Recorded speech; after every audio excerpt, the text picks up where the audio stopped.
majtama'a qaumun fi baitin min buyutillah yatluna kitaballah wa yatadarasunahu fima bainahum illa nazalat alaihimus sakinah wa ghasyiyatuhumur rahmah wa haffat bihimul malaikah wa dzakarahumullahu fiman indah. Tidaklah suatu kaum duduk di salah satu rumah Allah membaca ayat-ayat Allah dan sama-sama mempelajarinya kecuali turun kepada mereka as-sakinah, ketentraman dan kenyamanan. Wa ghasyiyatuhumur rahmah, dan mereka diliputi pula oleh rahmat, kasih sayang dari Allah Subhanahu wa taala. Wa haffat bihimul malaikah, dan mereka pun dikelilingi oleh para malaikat, karena malaikat suka majelis-majelis zikir dan ilmu. Wa dzakarahumullahu fiman indah, dan Allah akan banggakan sebut-sebut.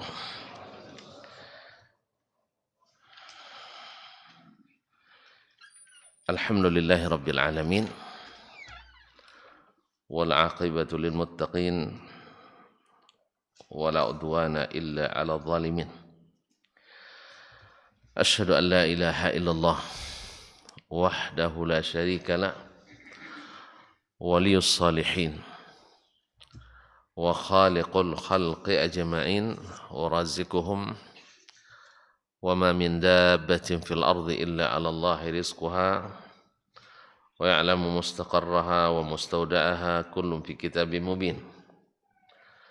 Wa asyhadu anna Muhammadan 'abduhu wa rasuluhu as-sadiqul amin sallallahu alaihi wa ala alihi at-tayyibin wa azwajihi at-tahirati ummahatil mu'minin wa ashabihi al-qadatil ghurril mayamin wattabi'ina lahum bi ihsanin ila yaumin yamtazu fihi ashabus shimali an ashabil yamin.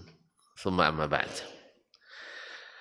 Fa'usi nafsi wa iyyakum ayyuhal muslimun bitaqwallahi azza wa jal, fa innahu qad fazal muttaqun.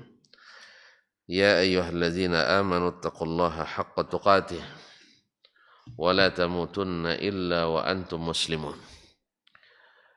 Bapak dan ibu-ibu, saudara-saudara dan saudara-saudari, serta adik-adik dan anak-anak yang hadir di subuh ini di Masjid Zaid bin Thabit radhiyallahu anhu Pekanbaru, ataupun yang mendengarkan melalui 91,1 FM, serta yang menyaksikan melalui media live streaming dimanapun berada.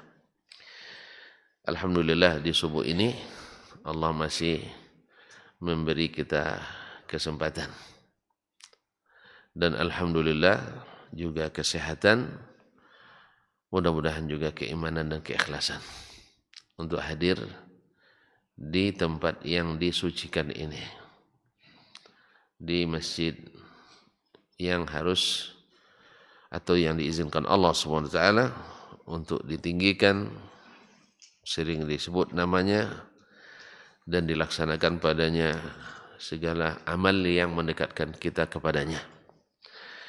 Mudah-mudahan amal kita di subuh ini diterima dan dilipat gandakan pahala, karena kita berada di hari-hari yang disebut dengan hari-hari terbaik.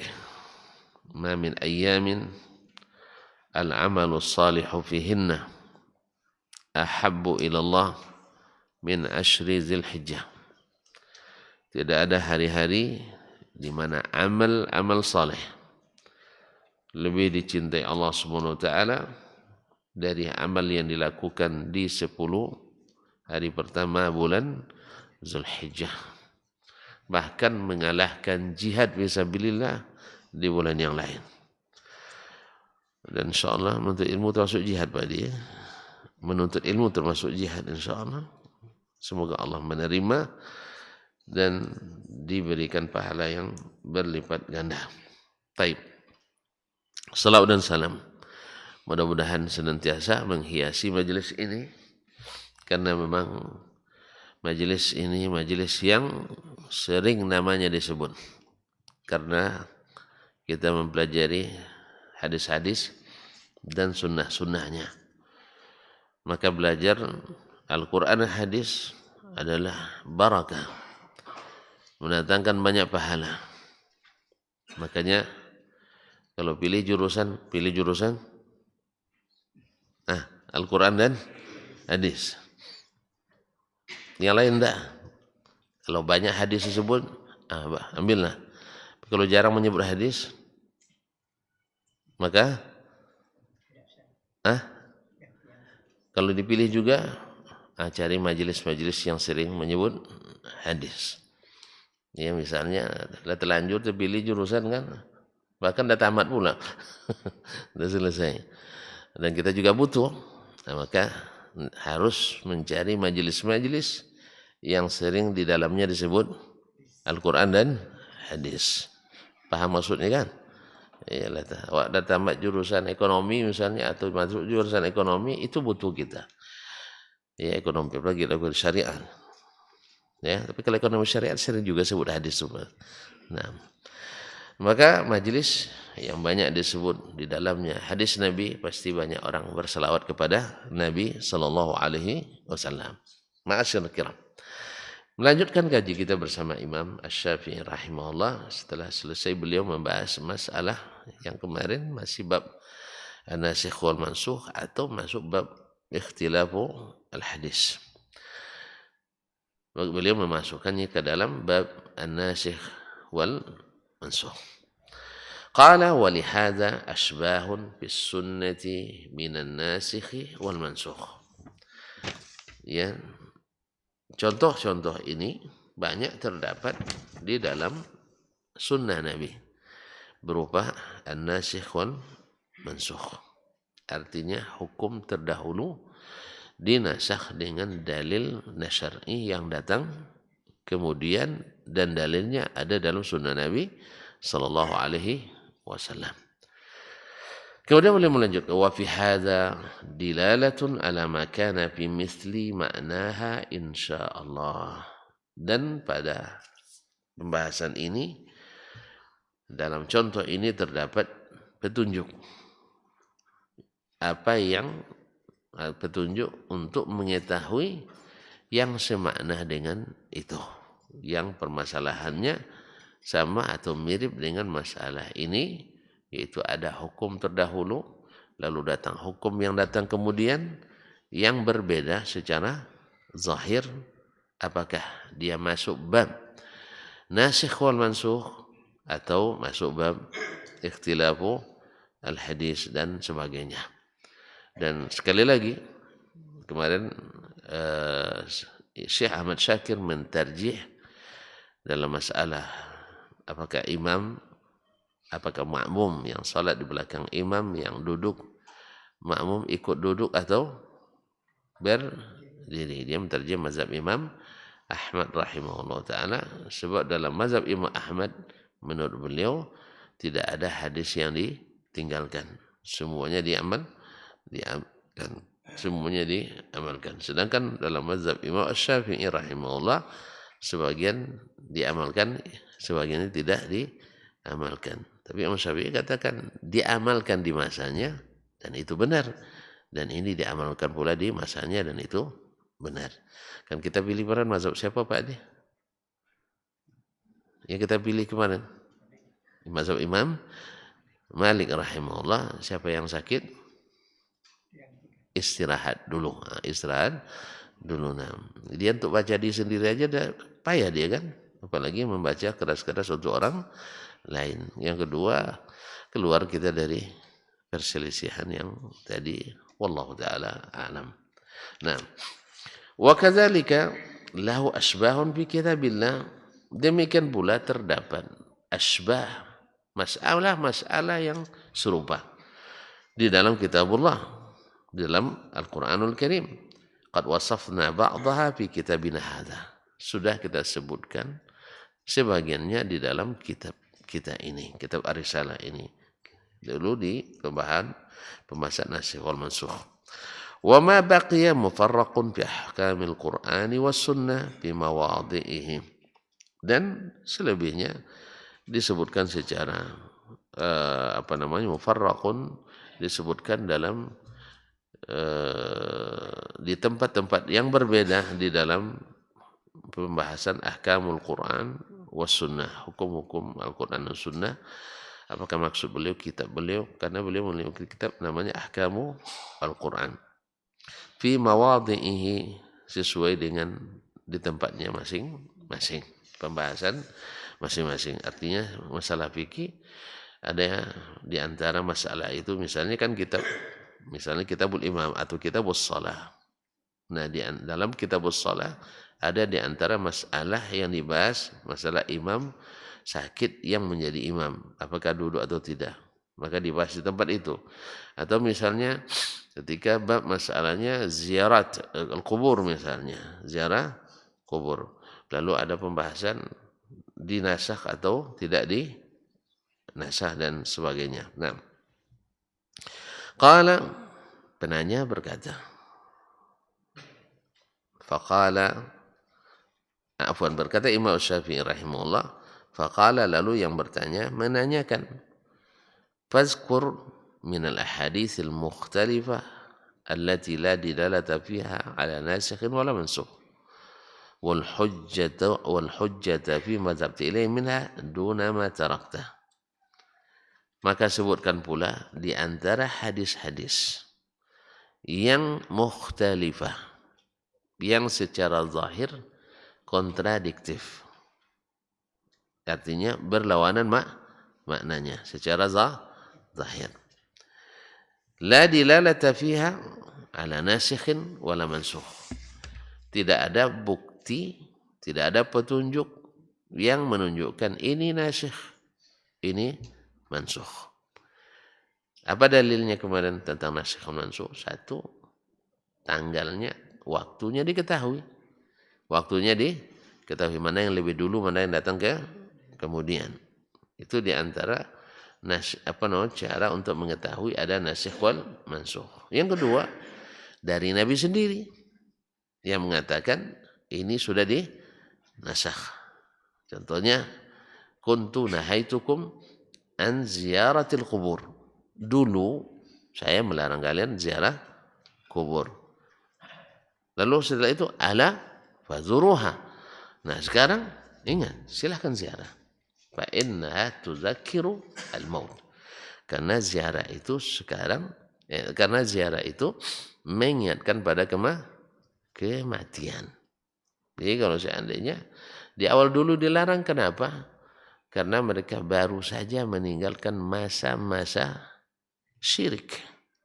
Dan di antara penyebab syirik terbesar adalah mengkultuskan orang-orang saleh, yaitu mengkultuskan orang-orang saleh. Dan yang biasa dikultuskan itu orang-orang saleh yang sudah mati.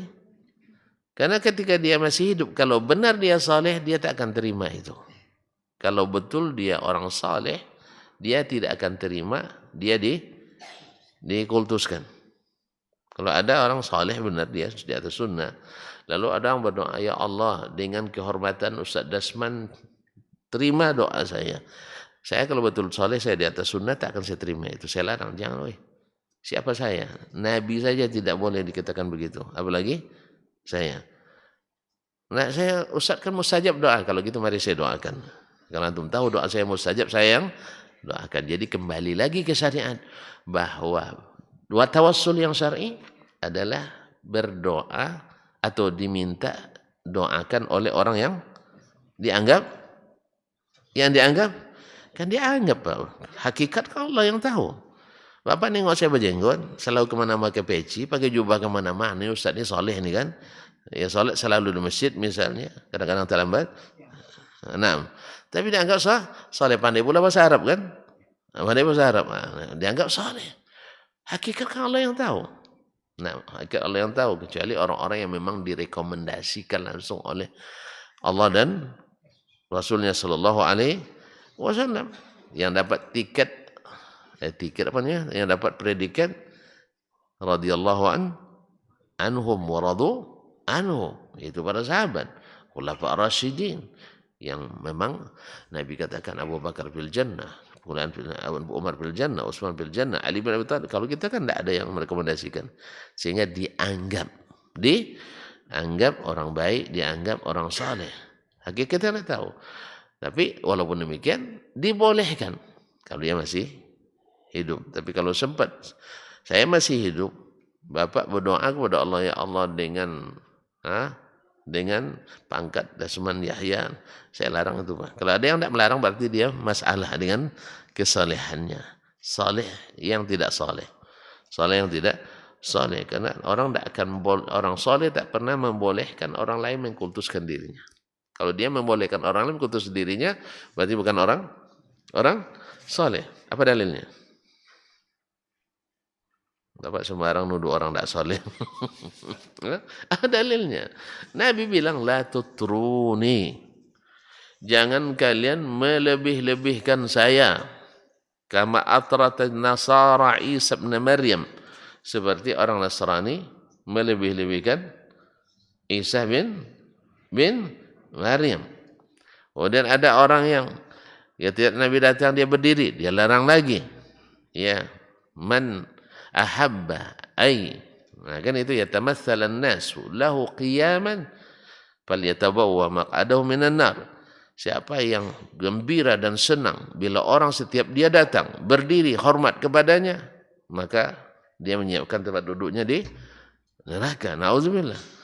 Ini kalau dia senang. Paham tak? Tapi kalau orang yang senang, itu urusan dia tidak berdosa. Paham tak ini? Bapak misalnya sebagai Presiden Republik Indonesia, Bapak tak perintahkan setiap saya datang siap gerak berdiri, tidak. Tapi orang-orang ini itu pula protokolernya, setiap Presiden datang harus berdiri. Saya sebenarnya tidak suka. Bapak tidak berdosa. Bapak tidak berdosa. Untung awak tidak jadi Presiden Pak ya, sehingga awak datang pun tidak peduli orang. Lebih bagus memang. Awak datang tidak pernah dipedulikan orang. Selamat pula dari bab ini. Kan banyak bab yang kita selamat. Kalau kita sempat punya jabatan, banyak bab tidak selamatnya. Oleh sebab itu jangan berebut jabatan. Jangan berebut jabatan, banyak tidak selamatnya daripada selamatnya.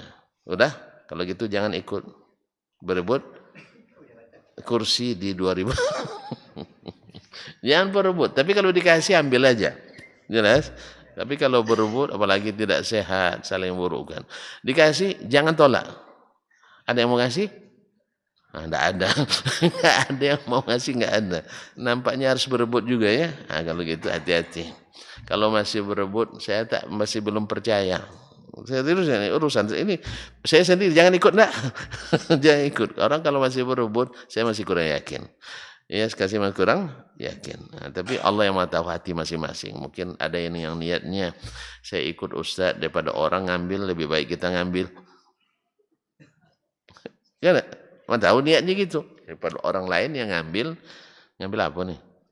Jabatan. Ya salah paham pula. Bukan ngambil uang negara, salah itu nanti tuh. Itu nanti setelah jadi. Nah, orang lain kan ngambil buat maksiat. Kalau saya ngambil bikin masjid, misal kan. Misal. Padahal niatnya seperti itu, Allah musta'an. Jadi kaum muslimin dan muslimat, balik ke kaji kita, itu kaji orang. La haula wala quwwata illa billah. Kenapa sampai di situ tadi, Bang? Lupa, Bang ya. Masalah nasyil mansuh tadi. Ziarah kubur kenapa dilarang di awal Islam? Tuan-tuan lupa, simpang itu masalahnya, maka ada banyak tersesatnya. Simpangnya tadi kita diantara contoh nasyil mansuh yang langsung Nabi sebutkan, dulu saya larang kalian ziarah kubur karena masih baru, meninggalkan syirik yang syirik itu adalah penyebab utamanya adalah mengkultuskan orang-orang yang dianggap saleh. Sehingga dikultuskan kuburannya, dikeramatkan. Sekarang ada enggak seperti itu? Itu yang masalah lagi. Pokoknya semakin jauh dari sunnah mesti berlawanan dengan sunnah. Makanya ada orang ke Mekah, Madinah, yang dicarinya mana kuburan keramat. Karena apa? Di negerinya banyak kuburan keramat. Nah, ketika sampai di Mekah Madinah, ndak ada tanda-tanda kuburan keramat, ndak ada kuburan berkelambu. Masa orang mati pakai kelambu, masa di mana caranya tuh? Orang udah mati, masih takut kena nyamuk. Oke lah, dia hidup hakikatnya, tapi dalam tanah ada camuk dalam tanah. Hah? Masuk enggak ya? Kemudian pakai lampu. Dan malam-malam dia bangun. Kalau dia betul wali, enggak perlu ada lampu dari kita. Dia punya lampu sendiri. Kan tinggal selesai kan? Kan itu. Ada yang lebih, ini yang jarang diperhatikan orang ya. Masalah kotak infak di kuburan keramat. Ya. Tolong jangan dikunci, kan ada wali yang menjaga. Ada wali yang menjaga, tolong jangan dikunci. Ternyata antum bilang dia jaga rumah antum dari jarak jauh, jaga kotak infak di depannya ndak percaya antum. Gimana antum bisa percaya dia jaga rumah kita? Dari tempat jauh, kotak infak yang ada di depan mata yang sendiri, antum tak berani tidak mengunci. Coba. Ya silakan dicoba nanti. Yang mengkultuskan ada kuburan keramat, kan ada kotak infaknya kita. Banyak tuh bang, tenggelam kita dalam kotak tuh dibuatnya banyak tuh penuh tuh. Nah, memang subhanallah, gimana syaitan nak menyesatkan kita ya. Di situ lebih mudah cari infak daripada di di masjid. Masjid payah orang berinfak, lama pikirnya. Tapi kalau pas di situ, berapapun diminta masuk itu. Nah, masuk itu, makanya semakin banyak infaknya semakin cepat hajatnya terkabul. La haula wala. Nah, itu makanya Nabi larang ziarah di awal-awal Islam. Karena waktu itu ilmu lamanya masih dominan. Nah, sekarang semakin jauh kita dari sunnah pasti itu kembali lagi. Apalagi banyak pula penjajahnya. Ada yang sampai mencak-mencak. Orang Wahabi menghilangkan situs-situs kuburan keramat. Kalau nak cari kuburan Khadijah tidak ketemu. Cari kuburan Utsman bin Affan tidak nampak. Cari kuburan Nabi pun tak boleh masuk ke dalam. Kalau sempat masuk orang ke kuburan Nabi, habis tanah kuburan itu dibawa. Ya, habis tanah kuburan itu dibawa orang. Makanya betul lah kalau fatwa ulama kita, tanah yang ada di tanah haram jangan coba-coba dibawa keluar. Siapa yang bawa keluar wajib kembalikan lagi. Jadi kalau ada jemaah haji nanti tolong ingatkan, jangan coba-coba bawa batu, bawa kerikil, bawa apa dari tanah suci. Hukumnya kata Imam Syafi'i wajib balik lagi mengembalikan. Kalau tidak dikirim kembali, tapi ongkirnya mahal. Saya siap mengembalikan, bayar ongkos saya. Ya, ada yang terbawa? Mana tahu ada yang terbawa kan? Nah, saya siap mengembalikan. Ongkosnya hanya 31 juta. Kaum muslimin dan muslimat dirahmati Allah Subhanahu wa taala. Nah, faqultu fazkur qabla apa? Faqultu lahu, apa katanya? La ilaha illallah. Fazkur min al-ahaditsil mukhtalifa allati la dilalata fi ala nasikh mansukh. Tadi tidak ada petunjuk nasikh mansukh, yaitu masa mana lebih dulu, mana yang datang kemudian. Kemudian tidak ada dari Nabi SAW bahwa ini dinasakh. Yang ketiga, cara mengerti nasakh adalah sahabat yang mengatakan. Sahabat yang mengatakan hukum ini sudah dinasakh di zaman Nabi SAW. Yang keempat ada ijma'nya ulama seluruh umat Islam bahwa itu sudah dinasakh. Nah, ini yang ditanyakan, tidak ada petunjuk tentang nasakh di dalamnya. Wal hujjata fi ma dzhabta ilaihi minha duna ma tarakta. Dan hujjah yang menjadi mazhab yang engkau anut, ya, duna ma tarakta, selain daripada apa yang kau tinggalkan. Faqultu lahu, lalu saya jawab, qad zakartu qabla hadza. Saya sudah sebutkan sebelum ini. Sudah sebutkan sebelum ini. Itu hadis Salim al-Khawwat. Naam, amman sallam ma'a Rasulillah SAW sampai akhir hadis. Naam. Anna Rasulullah sallallahu alaihi wasallam shalla salatal khawfi yauma dzatir riqah. Bahwa ini sudah disebutkan oleh Imam Syafi'i di alinea 509 sampai 510. sudah disebutkan olehnya, yaitu qala akhbarana Malik an Yazid ibn Ruman an Salih ibn Khawwat amman shalla ma'a Rasulillah sallallahu alaihi wasallam salat al-khawf yaum dzati riqah, bahwa Rasulullah SAW, bahwa ada orang yang salat bersama Rasulullah SAW salatul khawf, salat dalam keadaan takut pada perang yaumi dzati riqah, zati ar-riqah. Lalu disebutkan hadisnya, fasaffa bi ta'ifatin, lalu Nabi salat bi ta'ifah, satu saf dengan satu golongan. Nah, dengan satu kelompok maksudnya. Anna ta'ifatan saffat ma'ahu, bahwa satu kelompok dari pasukan berbaris bersamanya. Wa ta'ifatun wijahal adu. Nah, kemudian satu kelompok lagi fi ghairi salatin, belum salat, bi iza'il adu, berada di depan musuh. Fasalla billadzina ma'ahu raka'ah, lalu beliau salat bersama kelompok yang pertama satu rakaat. Selesai satu rakaat. Gimana selesai satu rakaat? Takbiratul ihram, iftitah, Fatihah, surat, ruku', habis itu i'tidal, sujud, duduk antara sujud, sujud lagi, selesai satu, dan berdiri. Nah, dan berdiri.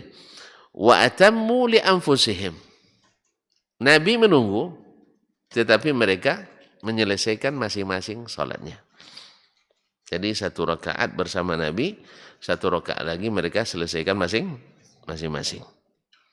Nah, ini kan dalam kondisi normal boleh nggak kayak gitu? Nggak bisa. Normal nanti imam berdiri, kita salat sendiri.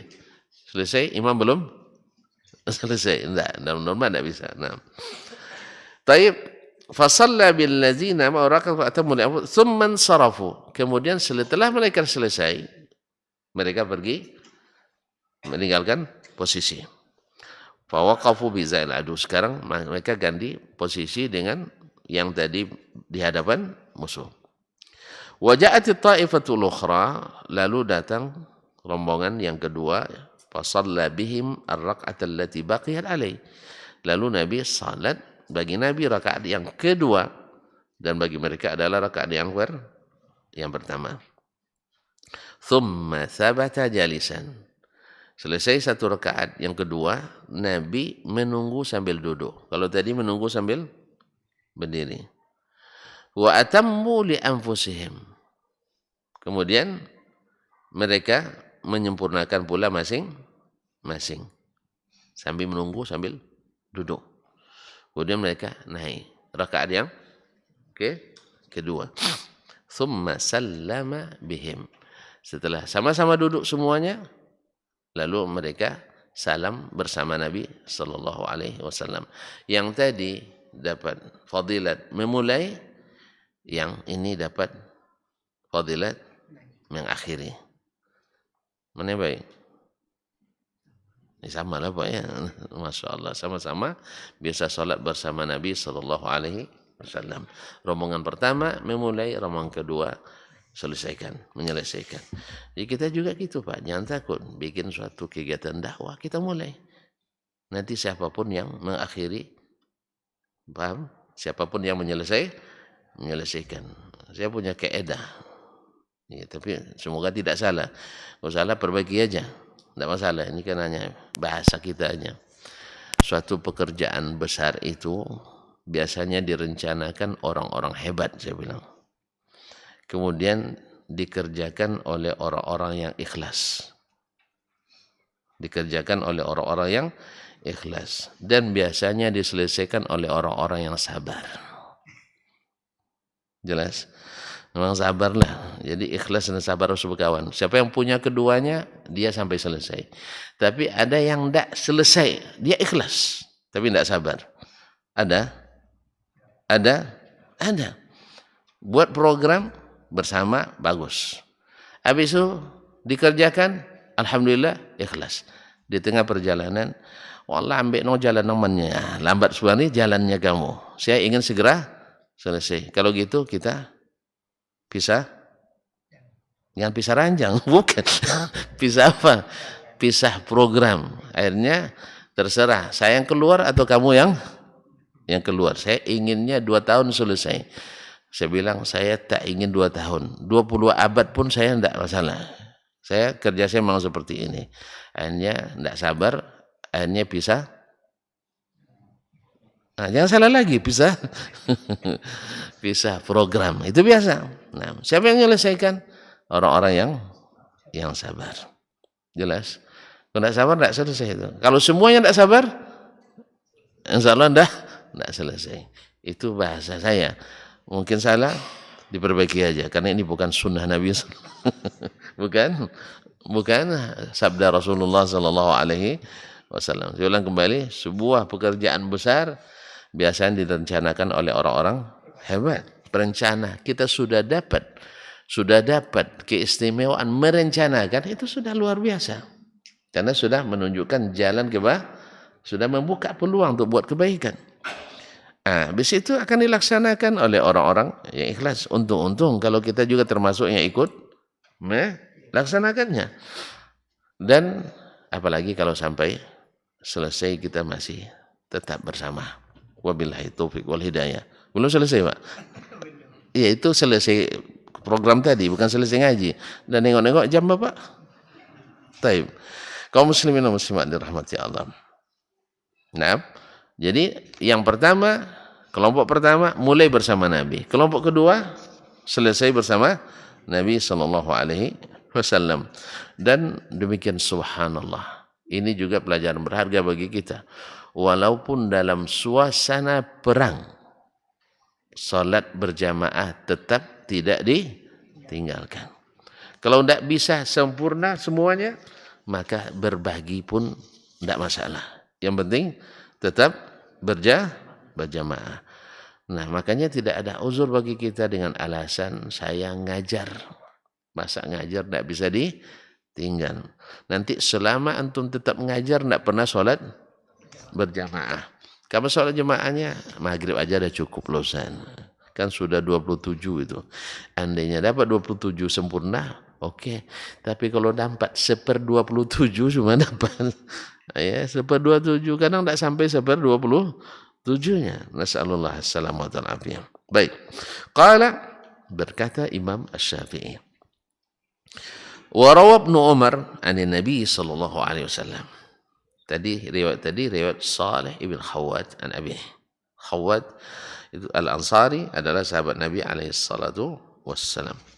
Baik, nah sekarang riwayat Ibnu Umar radhiyallahu taala anhuma, dia meriwayatkan dari Nabi sallallahu alaihi wasallam. Naam. Bahwasanya dia meriwayatkan dari Nabi, warawa Ibnu Umar radhiyallahu ta'ala anhu an Nabi sallallahu alaihi wasallam, dari Nabi sallallahu alaihi wasallam, annahu shalla salatal khaufi, bahwa Nabi sallallahu alaihi wasallam salat khauf. Khilafa hadhihi salati fi ba'd amriha, berbeda dengan salat khauf seperti ini di sebagian perintahnya. Faqala shalla rak'atan bi ta'ifah. Ibnu Umar menceritakan Nabi salat 1 rakaat bersama satu golongan, satu kelompok. Wa ta'ifatun bainahu wa bainal adu, dan kelompok yang lain antara dia dengan musuh. Thumma sarafatit ta'ifatu allati wara'ahu, kemudian golongan yang tadi salat bersamanya mundur ke belakang, atau bukan mundur, berpindah tempat di belakangnya. Fakanat bainahu wa bainal adu, dan mengambil posisi antara beliau dengan musuh. Wa ja'atit ta'ifatu allati lam tusalli ma'ah, datang pula kelompok yang belum salat bersamanya. Wa shalla bihim ar-rak'ata allati baqiyat alaihi min salatihi, kemudian salat bersama 1 rakaat yang tinggal bersama kelompok yang kedua ini. Wasallam, dan salam. Thumman sarafu faqadau ma'an. Kemudian mereka selesai dan sama-sama sama-sama menyempurnakan. Berarti kalau tadi Nabi salam dengan kelompok yang ke-26. Sekarang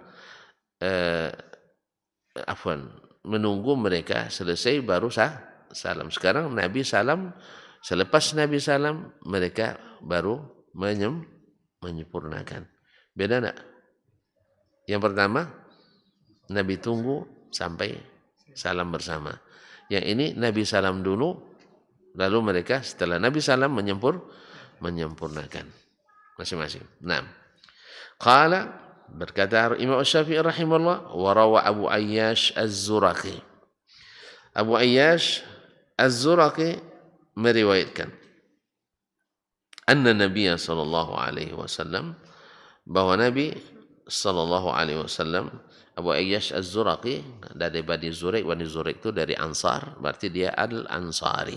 Al-Ansari. Dia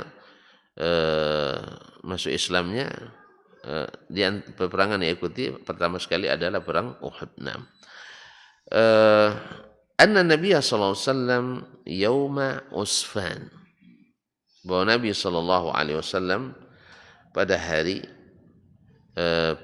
pertemuan di Usfan. Usfan itu kalau tuan-tuan dari Madinah itu sekitar 2 marhalah dari Mekah.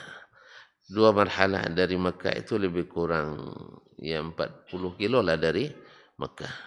Satu marhalah itu 2 parsakh. Satu parsakh 20 kilo. Berarti 2 marhalah berarti satu marhalah itu 40 kilometer, lebih kurang 40 kilometer menjelang masuk ke kota Mekah, masih di luar tanah haram. Wa Khalid bin Walid, dan Khalid ibn Walid bainahu wa bainal qiblah. Nah, waktu itu Khalid bin Walid belum masuk Islam, masih memimpin pasukan Quraisy. Fasaffa bin nasi ma'ahu ma'an wa Khalid bin Walid bainahu wa bainal qiblah. Dan Khalid ibn Walid dan Khalid bin Walid bainahu wa bainal qiblah fasaffa bin nasi ma'ahu ma'an. Lalu Nabi sallallahu alaihi wasallam salat bersama mereka. Thumma raka'a wa raka'u ma'an. Kemudian Nabi sallallahu alaihi wasallam ruku dan mereka pun ruku bersama Nabi sallallahu alaihi wasallam. Thumma sajada. Kemudian Nabi sujud.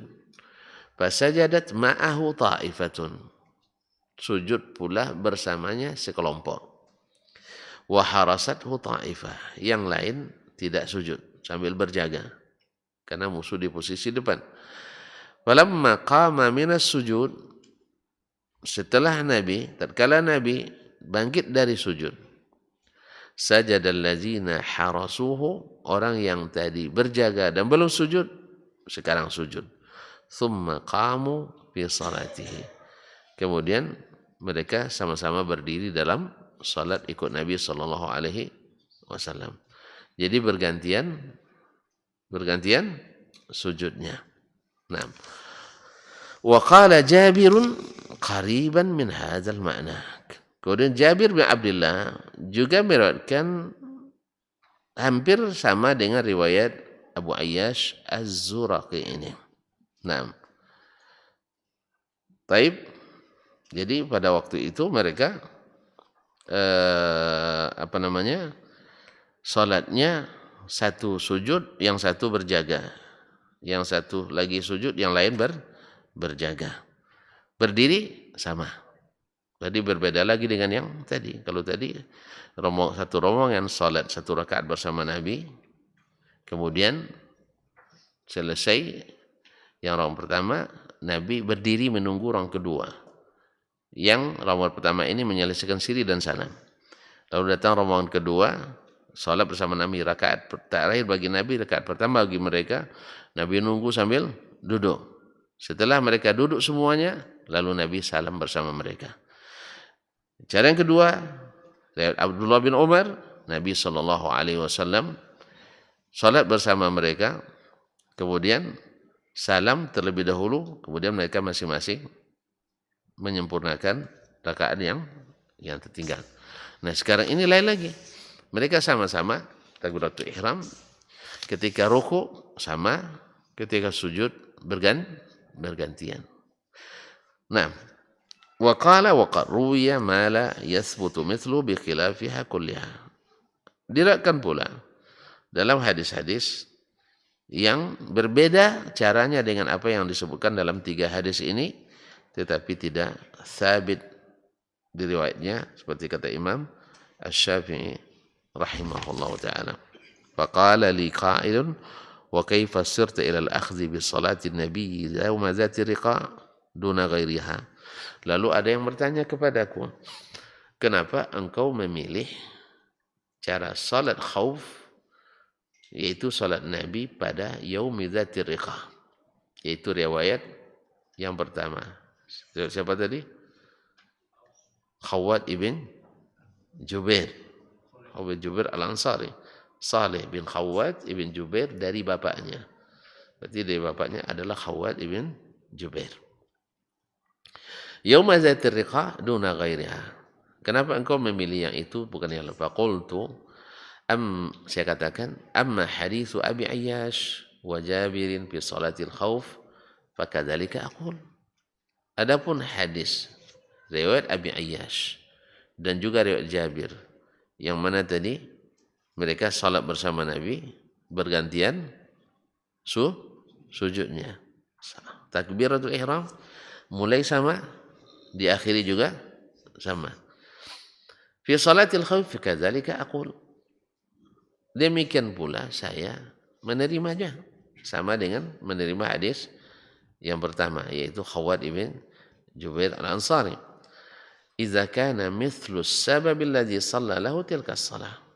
Apabila sebab khaufnya sama dengan yang terjadi di zaman Nabi sallallahu alaihi wasallam. Qala wa ma huwa? Apa sebabnya? Qultu kana Rasulullah sallallahu alaihi wasallam fi 1400. Salat ada apa riwayat Abi Ayyash tadi. Rasulullah sallallahu alaihi wasallam jumlahnya adalah 1,400 orang. Ramai itu sedikit. Ramai. Wa kana Khalid bin Walid fi 200. Khalid bin Walid pada waktu itu memimpin pasukan hanya 200 orang. Oleh sebab itu maka Nabi sholatnya bareng, sama-sama. Jelas?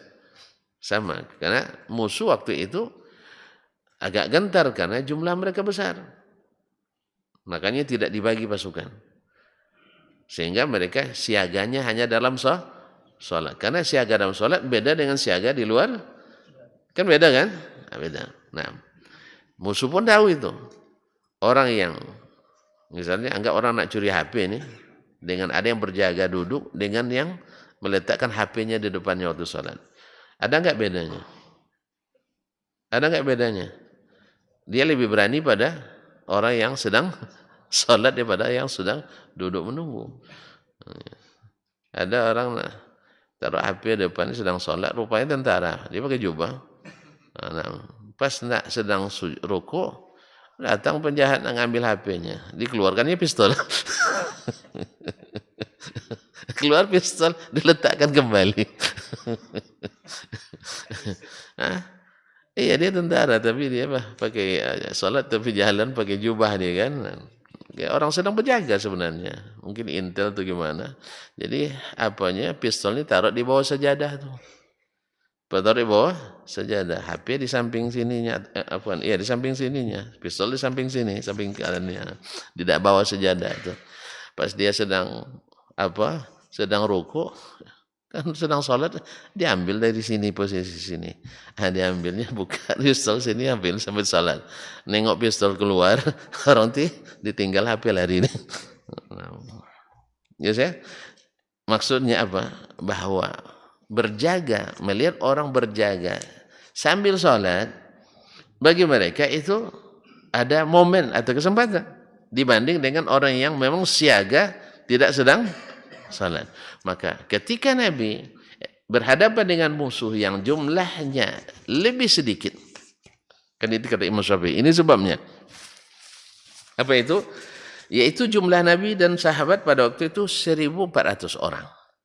Wa kana Khalid bin Walid fi 200. Khalid bin Walid hanya memimpin pasukan 200 orang. Tapi jangan sembarangan. Khalid bin Walid radhiyallahu anhu walaupun 200 tapi dia dibanding bisa mengalahkan. Masih ingat di perang apa? Di perang subhanallah. Bukan Yarmuk. Bukan Mu'tah, apalagi saya lupa pula namanya, mengelawan orang-orang ini itu lebih dari 135.000 orang. Beliau yang tersisa hanya sekitar 3.500 orang, tapi bisa dia mengalahkan mereka. Nah, Khalid ibn Walid, yaitu dalam satu peperangan sampai berapa 5 pedang patah, tapi tak ada tulangnya yang patah. Berarti tulangnya lebih kuat dari pedang. Hampir tidak ada peperangan kecuali banyak pedangnya yang patah. Tapi alhamdulillah beliau tidak patah. Dia rindu syahid fisabilillah, tapi dia tetap meninggal di pembaringan dengan tidak kurang dari 80 liang tusukan atau sabetan yang ada di tubuhnya. Mudah-mudahan dia juga dapat pahala syahid insyaallah. Karena Nabi katakan, "Man talaba syahadata sidqan min qalbihi razaqallahu syahadata walau mata ala firashihi." Atau kama qala sallallahu alaihi wasallam, siapa yang benar-benar meminta mati syahid, Allah beri dia pahala syahid sekalipun meninggal di atas tempat tidurnya. Radhiyallahu anhu wa anis sahabatil kiram. Nah, waktu itu dia masih bersama kaum musyrikin. Ada 200 orang. Wa kana minhu ba'idan. Dan jaraknya pun lumayan jauh. Tidak terjangkau oleh tembakan panah. Jadi masih jarak aman. Jarak aman. Panah berapa meter? Yang ahli mana? Tidak ada. Alhamdulillah. Sama gitu ya. Baik. Ahli mana? Jadi masih posisi aman. Tidak terjangkau oleh serangan. Andainya tuan-tuan misalnya. Musuh berada di jarak tidak terjangkau oleh rudal antar benua, sholatlah ya dengan aman. Tapi kalau sudah di depan, ya tidak terjangkau oleh tembakan pistol, terjangkau, maka sholat khaufnya akan berbeda. Maka Imam Syafi'i saya juga katakan seperti itu. Bila kondisinya sama. Wa kana minhu ba'idan fi sarah wasi'ah, dan dia masih jauh jaraknya, jarak tembaknya masih jauh. Nah, artinya masih dalam jarak aman. Fisarah wasi'ah, di tanah lapang yang luas pula, di padang Sahara. Jadi terlihat. Beda pula nanti dengan orang yang sholat di daerah yang banyak bangunannya atau yang banyak semak-semaknya. Akan berbeda pula keadaan. Yes ya? Nggak mungkin kita, misalnya antum di kawasan KKB. Apa KKB itu? Kelompok? Kriminal bersenjata. Masya Allah. Tidak pernah selesai ini. Subhanallah. Semoga Allah mudahkan. Kalau selesai pula tugas, Pak. Itu masalahnya. Wa kana minhu ba'idan fi sahra wasi'ah. Jadi mereka berada di tanah lapang, nampak pergerakan musuh. La yutma'u fihi. Yang tidak mungkin dia berani menyerang begitu saja. Liqillati man ma'ah. Pertama, karena jumlah personil yang sedikit. Wa kasrati ma'an Rasulullah SAW, dan yang bersama Rasulullah lebih banyak. Wa kana al-aghlabu minhu annahu ma'mun, secara galibnya dalam kondisi seperti ini aman ala yahmila alaih, aman dari serangan musuh. Musuh nampak jumlah kita besar, jumlah mereka sedikit. Kemudian salat di posisi kiblat pula. Kan ini kan menuju Mekah nih. Menuju Mekah. Umat Islam sedang menuju Mekah. Berarti arah kiblat. Orang musyrikin menghadang di depan. Berarti salatnya menghadap ke kiblat, musuhnya jumlahnya sedikit, kemudian di padang Sahara yang luas terlihat pergerakan semuanya, kemudian masih jarak aman dari jangkauan senjata.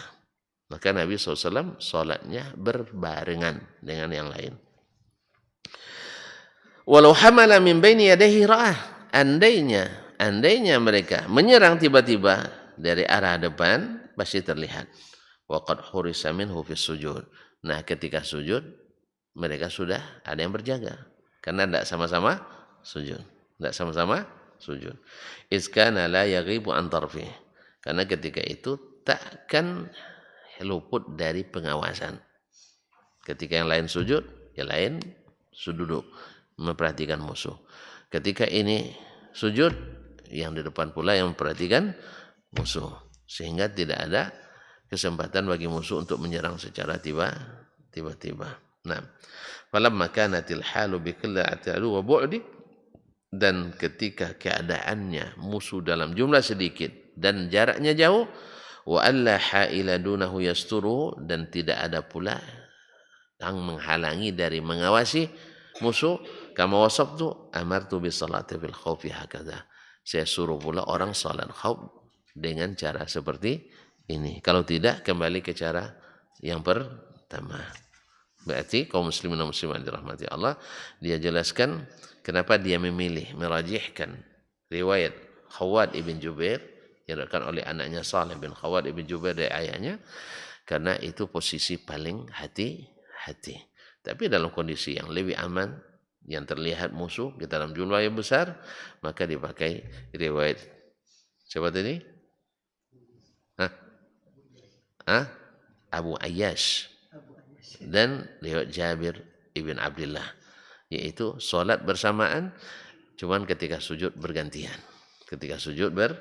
Bergantian. Ya, sampai di sini dulu waktu kita, karena kita semuanya kayaknya banyak yang SH ini, sopir harian. Nah, atau tidak rela nampaknya selesai. Insya Allah kita sambung pekan depan masih raya, Pak. Nah, gimana? Kita tunggu saja konfirmasi dari panitia. Nah, soalnya sepertinya masih hari raya. Hari raya hari apa? Kok beda dengan Arab Saudi? Kok beda sama Arab Saudi? Tentu tidak sekiblat lagi nampaknya. Kaum muslimin dan muslimat dirahmati Allah SWT. Hilal kita, hilal di mana kita tinggal. Hilal di mana kita tinggal, di mana terlihat dan kita berada di situ, disitulah kita mengikutinya. Inilah pendapat yang terpilih di antara pendapat para ulama. Yang kedua, mesti mengikut yang keputusannya menyatukan seluruh umat Islam di tempat itu, dan tidak mengikut keputusannya yang hanya menyatukan sekelompok atau beberapa orang. Karena Nabi telah menjadikan hak itu pada pemimpin yang sah.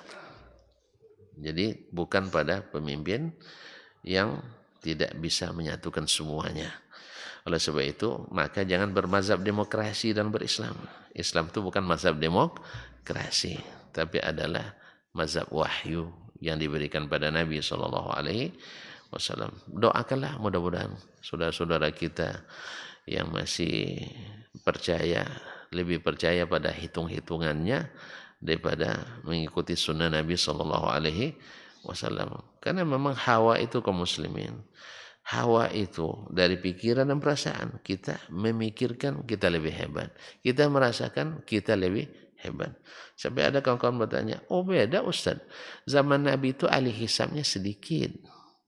Zaman kita ramai. Lalu saya tanya di majelis itu ramai juga Ustaz. Antum pandai hisab? Enggak. Ustaz ini enggak. Ustaz ini semua enggak ada yang pandai hisab. Mungkin di antara enggak pandai saya yang paling pandai karena saya sudah pernah belajar. Ternyata zaman Nabi zaman kita sama juga. Bahwa yang ahli hisab itu sedikit. Sah? Karena sedikit maka kembali lagi zaman Nabi. Nabi tidak menjadikan hisab sebagai patokan, tetap ru'yatul hilal. Oh enggak Ustaz, mereka itu melihat tapi menyembunyikan. Antum hati-hati menuduh. Ini menuduh negara ini. Kalau sudah menuduh negara, lembaga yang terhormat, antum ini masalah dengan keimanannya nih, masalah dengan keamanan dan kesetiaannya. Masa menuduh, apalagi disiarkan secara live, live streaming.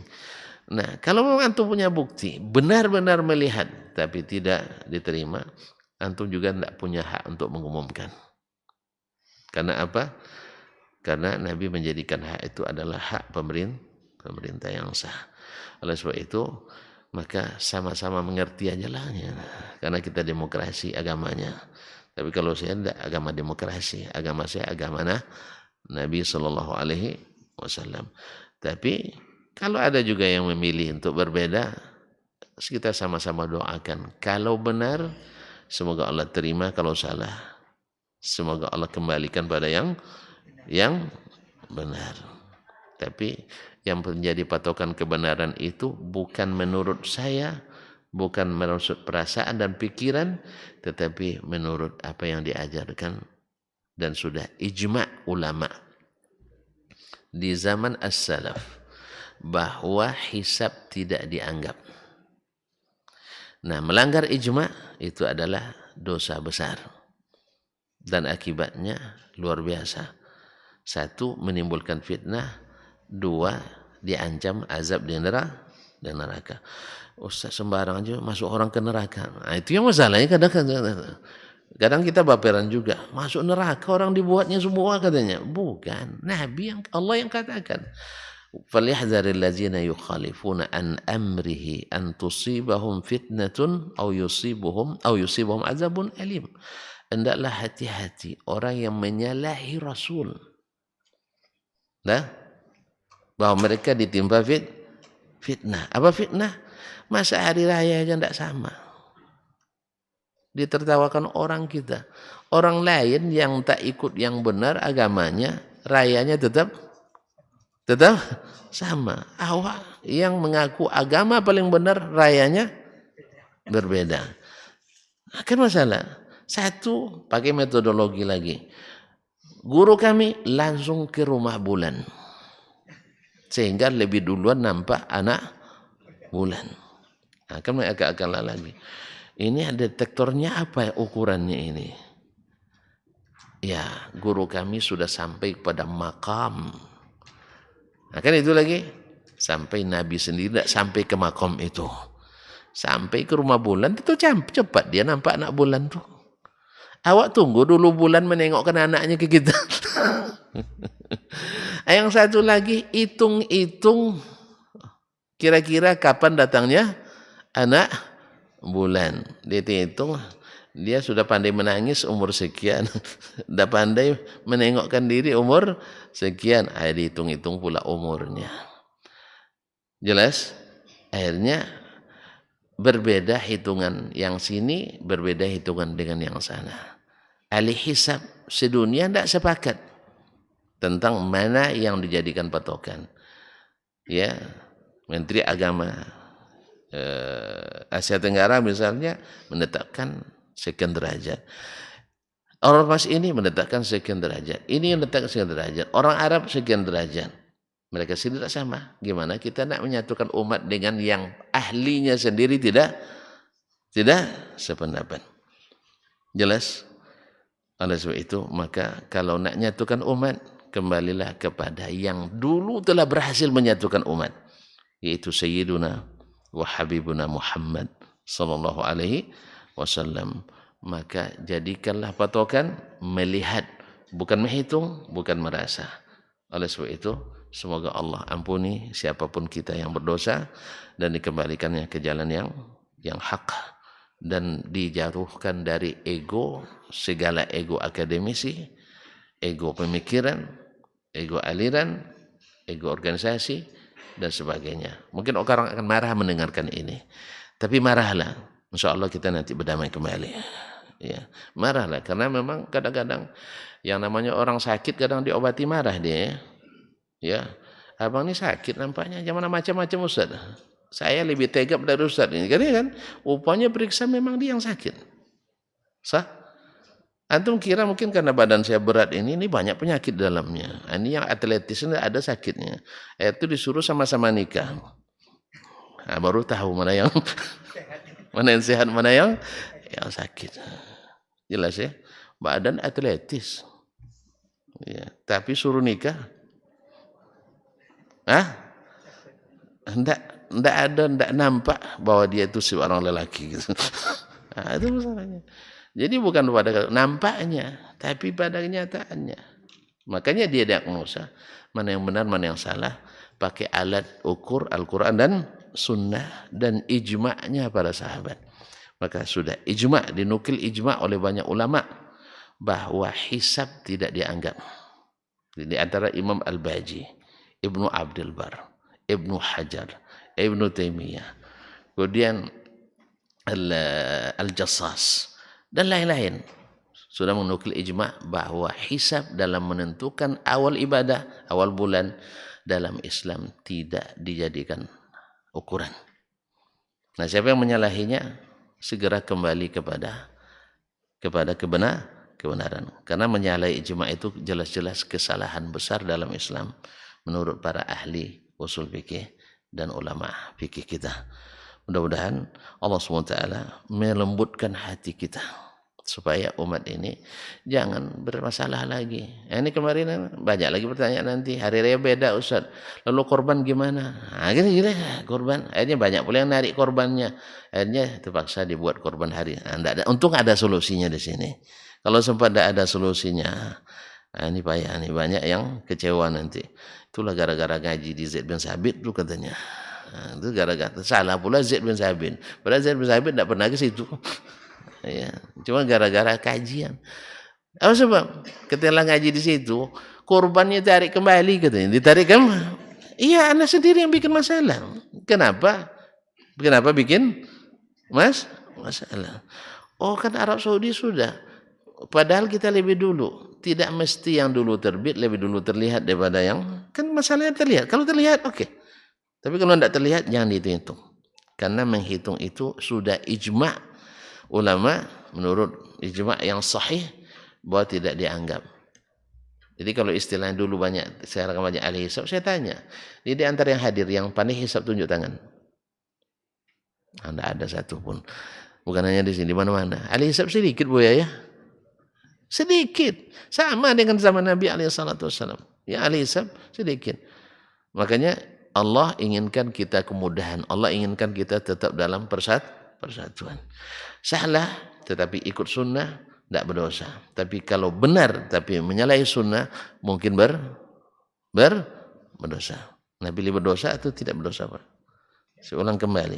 Salah karena mengikuti sunnah. Andainya benar raya itu Rabu. Tapi karena kita ikut sunnah, karena sunnah mengatakan lihat hilal dan ikut pemerintah, salah ternyata hilal sudah ada kita tidak melihat. Atau misalnya ikut pemerintah, ternyata pemerintah tidak jujur, kita tidak berdosa. Karena itu yang diperintahkan. Jelas? Andainya tidak jujur. Saya tidak katakan tidak jujur. Tuan-tuan yang suka menuduh-nuduh tidak jujur kan tuan-tuan. Saya tidak. Alhamdulillah jujur. Kadang-kadang ya kan? Kadang-kadang dipertontonkan ketidakjujurannya kan. Saking jujurnya ketidakjujurannya kadang dipertontonkan. Iya kan? Nah, dah mulai lagi masuk antum. Subhanakallahumma bihamdik asyhadu an la ilaha illa anta astaghfiruka wa atubu ilaik. Wassalamualaikum warahmatullahi wabarakatuh.